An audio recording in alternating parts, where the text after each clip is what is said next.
Hello, welcome back, story babies. It's story time. I don't mean that to be offensive if you don't like being called a baby, but I just appreciate all the folks who are out there listening. I recorded these originally for my kids, but now they're here for your kids and for the young of heart students, the teachers and stuff who come. It's just really awesome. We built like a little family here. Welcome back to story time.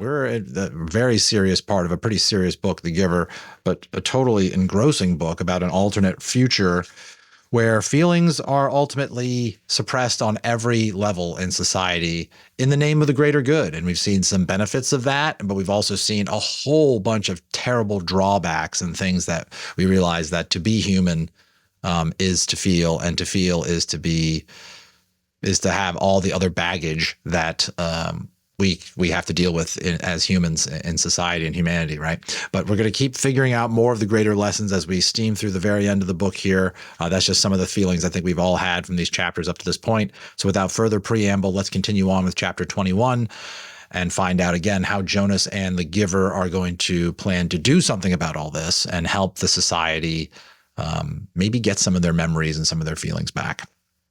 Let's find out what happens. Chapter 21. It would work.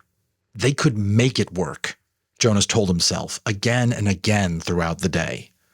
But that evening, everything changed. All of it. All of the things they had thought through so meticulously fell apart. That night, Jonas was forced to flee. He left the dwelling shortly after the sky became dark and the community still. It was terribly dangerous because some of the work crews were still about, but he moved stealthily and silently, staying in the shadows, making his way past the darkened dwellings and the empty central plaza toward the river. Beyond the plaza, he could see the House of the Old, with the annex behind it, outlined against the night sky. But he could not stop there. There was no time. Every minute counted now, and every minute must take him farther from the community. Wow, what happened? Very clever use here. This is top of chapter 21, page 163. Lois Lowry, the author, gives us this stunning conclusion that the escape does not go as planned, and now takes us opens that story arc. What happened? And then takes us through moment by moment without fully explaining what happened that made them have to rush. Now he was on the bridge, hunched over the bicycle, pedaling steadily. He could see the dark, churning water below.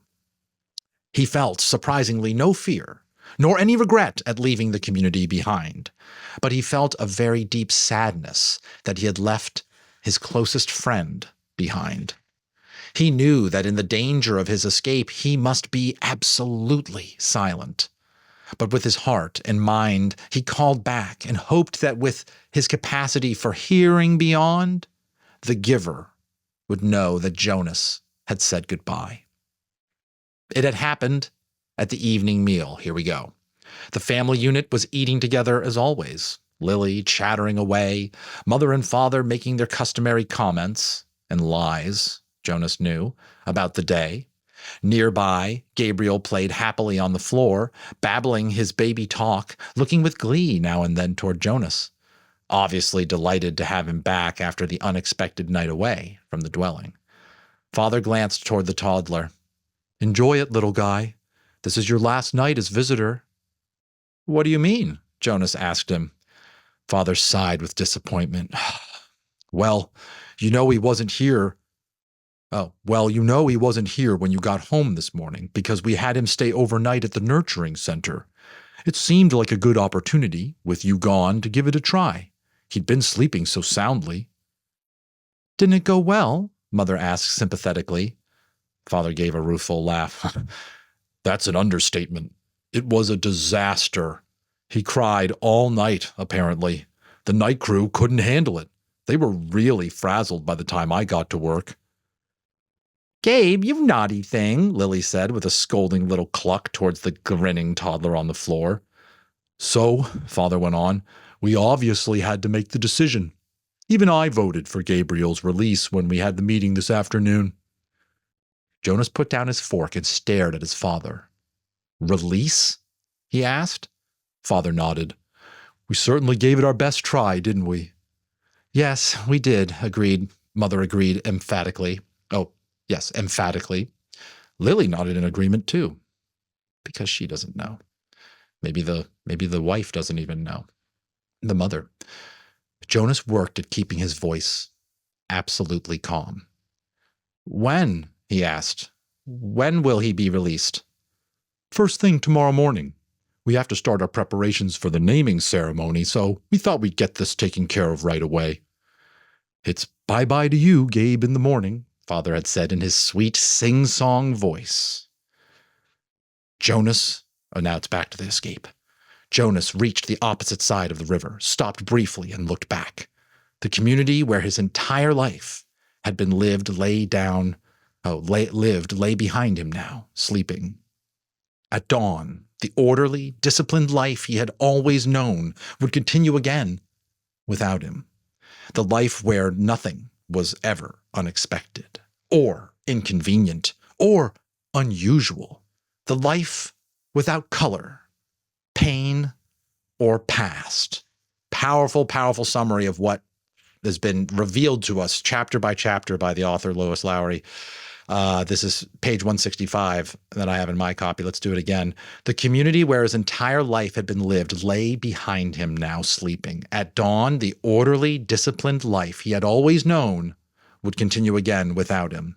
The life where nothing was ever unexpected or inconvenient or unusual. The life without color, pain, or past. He pushed firmly again at the pedal with his foot and continued riding along the road. It was not safe to spend time looking back. He thought of the rules he had broken so far, enough that if he were caught now, he would be condemned. First, he had left the dwelling at night, a major transgression. Second, he had robbed the community of food, a very serious crime, even though what he had taken was leftovers set out upon the dwelling doorsteps for collection. Even then, that's a strike against you, even if you did that. And recall that for 3 strikes of any major rule transgression, you're released automatically in this community. Unbelievable. Third, he had stolen his father's bicycle. He had hesitated for a moment, standing beside the bike port in the darkness, not wanting anything of his father's and uncertain as well whether he could comfortably ride the larger bike when he was so accustomed to his own. But it was necessary because it had the child seat attached to the back. And he had taken Gabriel too. Yes, Jonas! Good call, Jonas!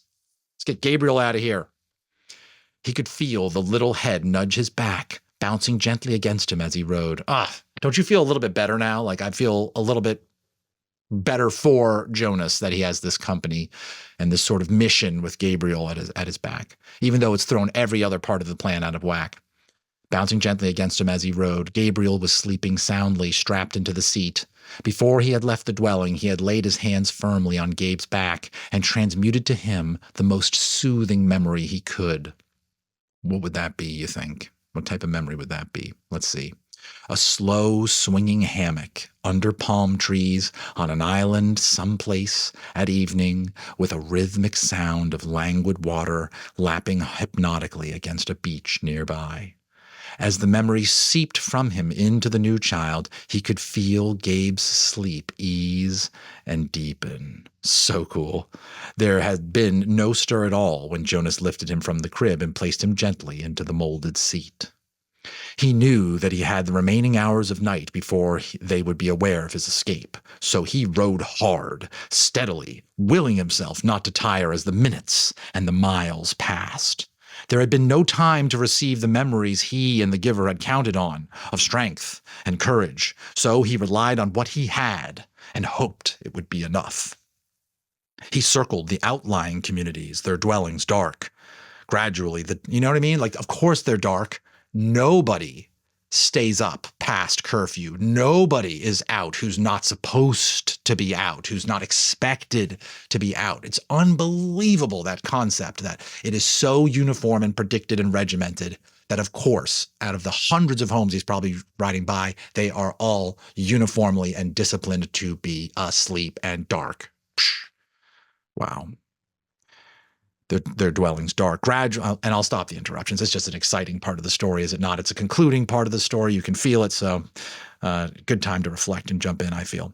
He circled the outlining. He said that. Gradually, the distances between communities widened with longer stretches of empty road. His legs ached at first. Then, as time passed, they became numb. At dawn, Gabriel began to stir. They were in an isolated place. Fields on either side of the road were dotted with thickets of trees here and there. He saw a stream and made his way across it, across a rutted, bumpy meadow. Gabriel, wide awake now, giggled as the bike jolted him up and down. Jonas unstrapped Gabe, lifting him from the bike, and watched him investigate the grass and twigs with delight. Carefully, he hid the bicycle in thick bushes. "Morning meal, Gabe." He unwrapped some of the food and fed them both. Then he filled the cup he had brought with water from the stream and held it for Gabriel to drink. He drank thirstily himself and sat by the stream watching the new child play. He was exhausted. He knew he must sleep, resting on his own muscles and preparing himself for more hours on the bicycle. It would not be safe to travel in daylight. They would be looking for him soon. Ooh. He found a place deeply hidden in the trees, took the new child there, and lay down, holding Gabriel in his arms. Gabe struggled cheerfully as if it were a wrestling game, the kind they had played back in the dwelling with tickles and laughter. I know that well with my own children. "Sorry, Gabe," Jonas told him. "I know it's morning, and I know you just woke up, but we have to sleep now." He cuddled the small body close to him and rubbed the little back. He murmured to Gabriel soothingly.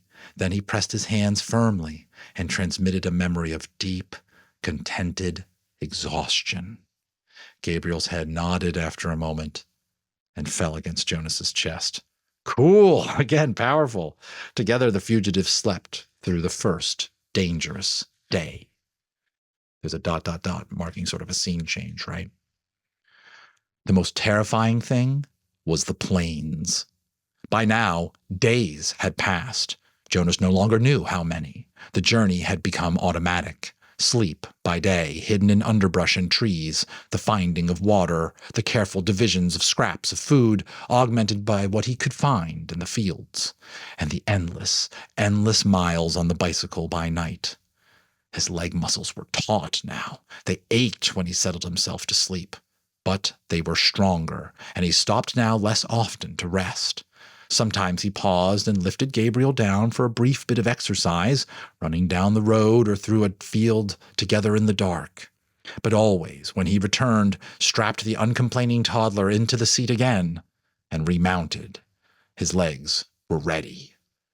So, he had enough strength of his own and had not needed what the giver might have provided had there been time.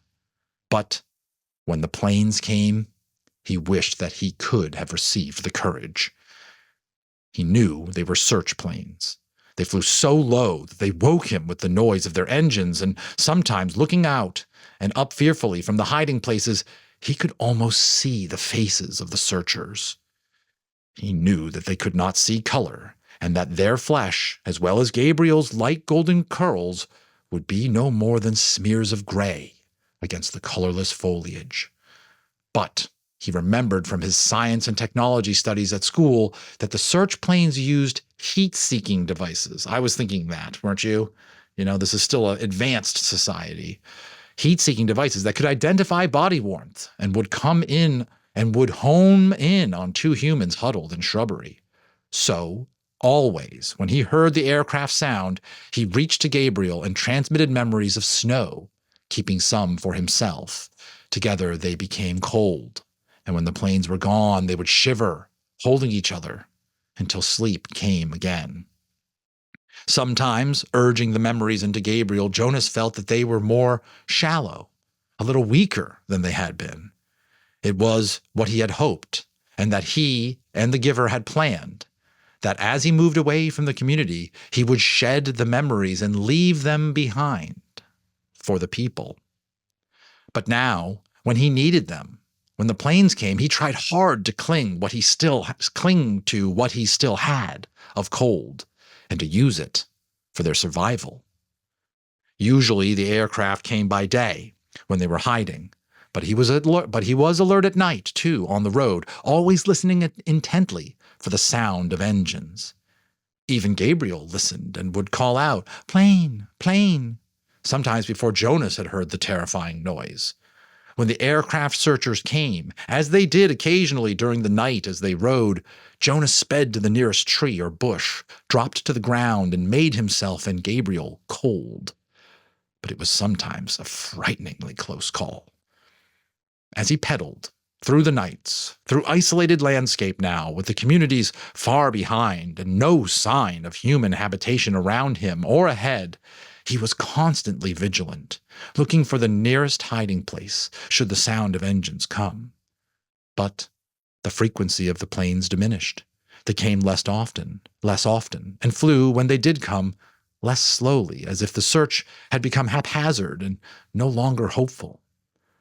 Finally, there was an entire day and night, and they did not come at all. We're on a roll here. Let's just keep going.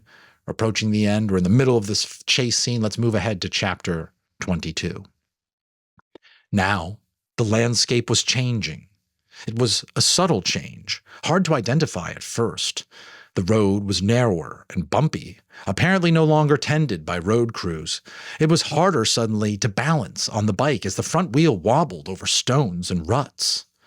One night, Jonas fell when the bike jolted to a sudden stop against a rock. He grabbed instinctively for Gabriel, and the new child, strapped tightly in his seat, was uninjured, only frightened when the bike fell to its side. But Jonas's ankle was twisted, and his knees were scraped and raw, blood seeping through his torn trousers. Painfully, he righted himself and the bike and reassured Gabe. Tentatively, he began to ride in daylight.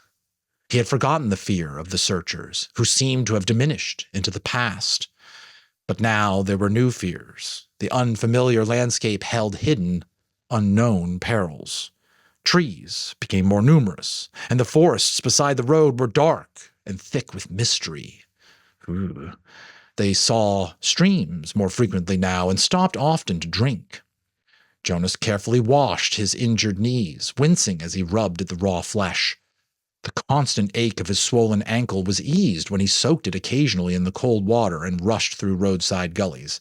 I'll pause just briefly here to observe that I'm almost somewhat relieved that as you get further and further away from the human settlements and society, sameness, they seem to have not applied it literally universally across the earth, at least not as far as the terrain is concerned. That, like we see today, no matter how powerful and impactful we see that humans are on land and on the earth and stuff like that, that in the absence of human presence, you see nature goes back to its sort of natural, therefore not uniform, not same sort of self, checkered and chaotic and things like that, just as the road and the landscape is starting to become. So I'm just at least relieved, I don't know about you, to realize that at least as you get further and further away from these communities, the earth seems to become a bit more itself, more natural, the landscape.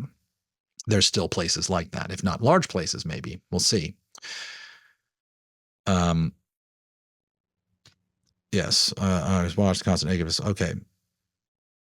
Knees and reassured, tentatively began to rate, but there were new fears, unknown perils. Trees are becoming more thick with mystery. They saw streams. Okay, we did that. Sorry. Okay, Jonas. Okay, they often stopped to drink. Jonas carefully washed his injured knees from the fall, wincing as he rubbed at the raw flesh. The constant ache of his swollen ankle was eased when he soaked it occasionally in the cold water that rushed through roadside gullies. He was newly aware that Gabriel's safety depended entirely upon his own continued strength. They saw their first waterfall, and for the first time, wildlife. "Plane, plane," Gabriel called, and Jonas turned swiftly into the trees, though he had not seen planes in days, and he did not hear an aircraft engine now. When he stopped the bicycle in the shrubbery and turned to grab Gabe, he saw the small, chubby arm pointing toward the sky. Terrified, he looked up, but it was not a plane at all. Though he had never seen one before, he identified it from his fading memories, for the giver had given them to him often. It was a bird. Soon there were many birds along the way, soaring overhead, calling. They saw deer, and once beside the road, looking at them, curious and unafraid, a small reddish-brown creature with a thick tail, whose name Jonas did not know. He slowed the bike, and they stared at one another until the creature turned away and disappeared into the woods. Reddish-brown creature, thick tail. Any guesses? All of it was new to him. After a life of sameness and predictability, he was awed by the surprises that lay beyond each curve of the road. He slowed the bike again and again to look with wonder at wildflowers, to enjoy the throaty warble of a new bird nearby, or merely to watch the way wind shifted the leaves in the trees.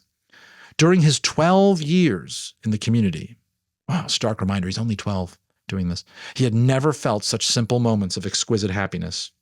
But there were desperate fears building in him now as well. The most relentless of his new fears was that they would starve. Now that they had left the cultivated fields behind them, it was almost impossible to find food. And anybody who's read with me of any of the survival tales that I've read, like Into the Wild by Jon Krakauer or Hatchet by Gary Paulson, can understand viscerally what that feels like and how real that is, how hard it is sometimes to find food, especially if you're competing with other animals in the wild. They finished the meager store of potatoes and carrots they had saved from the last agricultural area, and now they were always hungry. Jonas knelt by a stream and tried without success to catch a fish with his hands. Frustrated, he threw rocks into the water, knowing even as he did so that it was useless. Finally, in desperation, he had fashioned a makeshift net, looping the strands of Gabriel's blanket around a curved stick. After countless tries, the net yielded 2 flopping, silvery fish. Methodically, Jonas hacked them into pieces with a sharp rock and fed the raw shreds to himself and to Gabriel. Desperate, they ate some berries and tried without success to catch a bird. At night, while Gabriel slept beside him, Jonas lay awake, tortured by hunger, and remembered his life in the community where meals were delivered to each dwelling every day. He tried to use the flagging power of his memory to recreate meals and managed brief, tantalizing fragments, banquets with huge roasted meats, birthday parties with thick, frosted cakes, and lush fruits picked and eaten, sun-warmed and dripping from trees. But when the memory glimpses subsided, he was left with the gnawing, painful emptiness. Jonas remembered suddenly and grimly the time in his childhood when he had been chastised for misusing a word. The word had been starving. He had never been starving. He had been told, "You will never be starving." Now he was. If he had stayed in the community, he would not be. It was as simple as that. Once he had yearned for choice. Then, when he had a choice, he had made the wrong one, the choice to leave. And now he was starving. This is the bottom of 172, the top of 173. But if he had stayed, his thoughts continued, if he had stayed, he would have starved in other ways. He would have lived a life hungry for feelings, for color, for love. And Gabriel? For Gabriel, there would have been no life at all. So there had not really been a choice. Powerful, powerful concluding statement there, 173. It became a struggle to ride the bicycle as Jonas weakened from lack of food, and he realized at the same time that he was encountering something he had for a long time yearned to see. Hills. His sprained ankle throbbed as he forced the pedal downward in an effort that was almost beyond him. And the weather was changing. It rained for 2 days. Jonas had never seen rain, though he had experienced it often in the memories. He had liked those rains, enjoyed the new feeling of it. But this was different. He and Gabriel became cold and wet, and it was hard to get dry, even when sunshine occasionally followed. Gabriel had not cried during the long, frightening journey. Now he did. He cried because he was hungry and cold and terribly weak. Jonas cried too, for the same reasons, and another reason as well. And he wept because he was afraid now that he could not save Gabriel. He no longer cared about himself. We'll move to chapter 23. Here we go. Jonas felt more and more certain that the destination lay ahead of him, very near now in the night that was approaching. None of his senses confirmed it. He saw nothing ahead except the endless ribbon of road unfolding in twisting, narrow curves. He heard no sound ahead. Yet he felt it, felt that elsewhere was not far away. But he had little hope left that he would be able to reach it. His hope diminished farther when the sharp, cold air began to blur and thicken with swirling white. Gabriel, wrapped in his inadequate blanket, was hunched, shivering, and silent in his little seat. Ugh, so painful to think about. Jonas stopped the bike wearily, lifted the child down, and realized with heartbreak how cold and weak Gabe had become. Standing in the freezing mound that was thickening around his numb feet, Jonas opened his own tunic, held Gabriel to his bare chest, and tied the torn and dirty blanket around them both. Gabriel moved feebly against him and whimpered briefly into the silence that surrounded him. Dimly, from a nearly forgotten perception as blurred as the substance itself, Jonas recalled what the whiteness was. "It's called snow, Gabe," Jonas whispered. "Snowflakes. They fall down from the sky. And they're very beautiful." There was no response from the child who had once been so curious and alert. Jonas looked down through the dusk at the little head against his chest. Gabriel's curly hair was matted and filthy, and there were tear stains outlined in dirt on his pale cheeks. His eyes were closed. As Jonas watched, a snowflake drifted down and was caught briefly for a moment's sparkle in the tiny, fluttering eyelashes. Now, I'll pause here just to reflect that this is an emotionally excruciating thing, especially for those of us who are parents, to hear, to happen to a child. But I think now it's so important that Lois Lowry took us here, especially you heard it start to happen last chapter, to show us this is the alternative. There will be want, there will be suffering, there will be pain. Not everyone will make it then if we want to not have it be just sameness, right? If we want to let people be a little bit more greedy, be a little bit more ambitious, to be a little bit more reckless. I don't know, like this, I think this is important that, because I'm like, I don't like this feeling that I'm feeling of what's happening to this kid. This stinks to go through as a story, but I think it's important for us to realize every path you take, there's pain. You cannot escape it. Even what we're seeing with the society that he's running from, and then the very journey of trying to get away from that and to try to be more free comes with all the risk. Well, then there's no security net, right? So I think it's a great thing for you folks to reflect on. And those of you who are writing essays or doing things for class, very pivotal sort of turning point here, chapter 22, 23, to compare and contrast the realities where he's run from and where he is now without society wrapped around him. Painful. Wearily, he remounted the bicycle. A steep hill loomed ahead. In the best conditions, the hill would have been a difficult, demanding ride, but now the rapidly deepening snow obscured the narrow road and made the ride impossible. His front wheel moved forward imperceptibly as he pushed on the pedals with his numb, exhausted legs, but the bicycle stopped. It would not move. He got off and let it drop sideways into the snow. For a moment, he thought how easy it would be to drop beside it himself, to let himself and Gabriel slide into the softness of snow, the darkness of night, the warm comfort of sleep. But he had come this far. He must try to go on. The memories had fallen behind him now, escaping from his protection to return to the people of the community. Were there any left at all? Could he hold on to a last bit of warmth? Did he still have the strength to give? Could Gabriel still receive? He pressed his hands into Gabriel's back and tried to remember sunshine.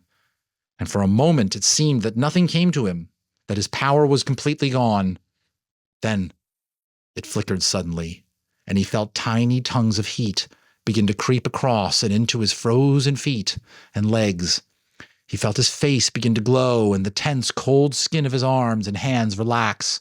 For a fleeting second, he felt that he wanted to keep it for himself, to let himself bathe in sunlight, unburdened by anything or anyone else. But the moment was past and was followed by an urge, a need, a passionate yearning to share the warmth with the one person left for him to love. Aching from the effort, he forced the memory of warmth into the thin, shivering body in his arms.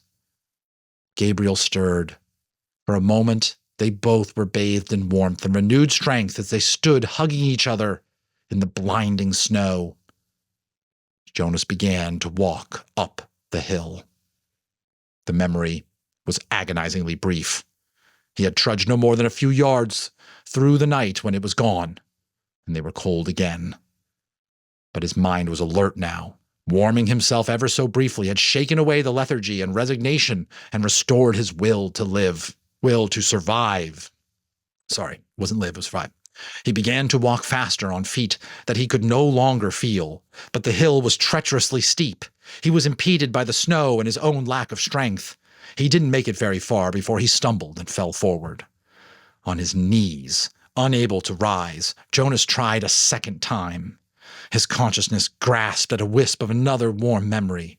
He tried desperately to hold it there, to enlarge it and pass it into Gabrielle. His spirits and strength lifted with the momentary warmth, and he stood. Again, Gabrielle stirred against him as he began to climb. But the memory faded, leaving him colder than before. If only he had time to receive more warmth from the giver before he escaped. Maybe there would be more left for him now. But there was no purpose in if-onlys. His entire concentration now had to be on moving his feet, warming Gabrielle and himself, and going forward. He climbed, stopped, and warmed them both briefly again, with a tiny scrap of memory that seemed certainly to be all he had left. The top of the hill seemed so far away, and he did not know what lay beyond. But there was nothing left to do but continue. He trudged upward. As he approached the summit of the hill at last, something began to happen. He was not warmer. If anything, he felt more numb and more cold. He was not less exhausted. On the contrary, his steps were leaden, and he could barely move his freezing, tired legs. But he began suddenly to feel happy. He began to recall happy times. He remembered his parents and his sister. He remembered his friends, Asher and Fiona. He remembered the giver, all of them well-meaning members of this society. Memories of joy flooded through him suddenly. He reached the place where the hill crested, and he could feel the ground under his snow-covered feet become level. It would not be uphill anymore. "We're almost there, Gabrielle," he whispered, feeling quite certain without knowing why. "I remember this place, Gabe." And it was true, but it was not a grasping of a thin and burdensome recollection. This was different. This was something he could keep. It was a memory of his own. He hugged Gabrielle and rubbed him briskly, warming him to keep him alive. The wind was bitterly cold. The snow swirled, blurring his vision. But somewhere ahead, through the blinding storm, he knew there was warmth and light. Using his final strength and a special knowledge that was deep inside him, Jonas found the sled that was waiting for them at the top of the hill. Numbly his hands fumbled for the rope. He settled himself on the sled and hugged Gabe close. The hill was steep, but the snow was powdery and soft. He knew that this time there would be no ice, no fall, no pain. Inside his freezing body, his heart surged with hope. They started down.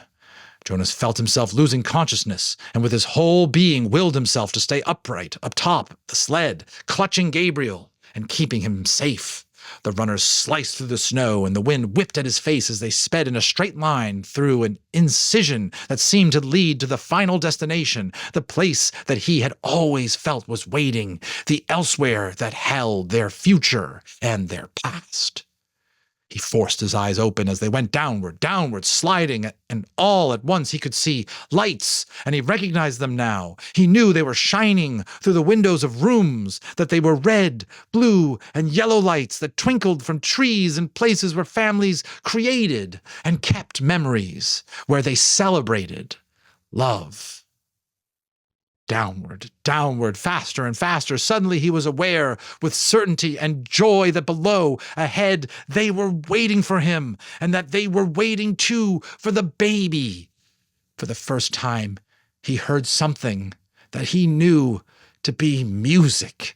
He heard people singing. Behind him, across vast distances of space and time, from the places he had left, he thought he heard music too. And perhaps, but perhaps, it was only an echo. That's the last line. Behind him, across vast distances of space and time, from the place he had left, he thought he heard music too. But perhaps it was only an echo. That is the last page of the book. I haven't read this for years. I don't really know what that means. Do you guys? I'm sure you're going to discuss it. They'll ask you to talk about it. Wow. I'm glad we did that all in one session here. We wrote out the end. So powerful. Would love to hear your thoughts or your questions. If you're wondering or you're being asked, what is this all about? Let us know. Let us know your thoughts, your theories. I think just top of my head, a case could be made that perhaps Jonas and the baby were related all along, and that this is sort of a fantasy or a memory, some sort of a parallel universe, a flash of the future. What's that all about? Is there really a reality where the society existed in sort of like an isolated, cultish, if you will, sort of existence, and that across several miles away, across a no man's land or something like that, there was the sort of unbroken society that we think of today? Tough to say. Would be interested in people's thoughts. I'm sure the author's been interviewed about it and that type of thing, but I don't, that's not why I'm here, right? We're here to experience the story. I think the way that Lois Lowry would want us, which is to go in and just experience it, and then we can research and think about it from there, right? So anyways, another great story that we've done together here, a great story time that we've shared together. I hope that my kids and that your kids and the young at heart really could enjoy this and learn something from it. This was a formative book suggested by my partner, and I'm glad to do it. Obviously, if you haven't purchased a copy of the book, remember this is a copyrighted work and that you should support the author at all time. This is a work of fandom, mostly for academic and just sort of like fan to fan, book owner to book owner exchange here. Thanks to the internet gods who continue to let this exist out here in public. I do not monetize this work. But I love to create and to tell stories and to connect around amazing stories, especially ones that inspire us and teach us, ideas to help us in our lives, to help us live better, I guess, right? So, all right, thank you so much. And I hope to see you on future books. And I appreciate always your support, spreading the word, the comments that you leave, any super thanks that you want to leave, if that makes sense for you. I always appreciate that. All right, so take care. And as always, we'll see you on the next one.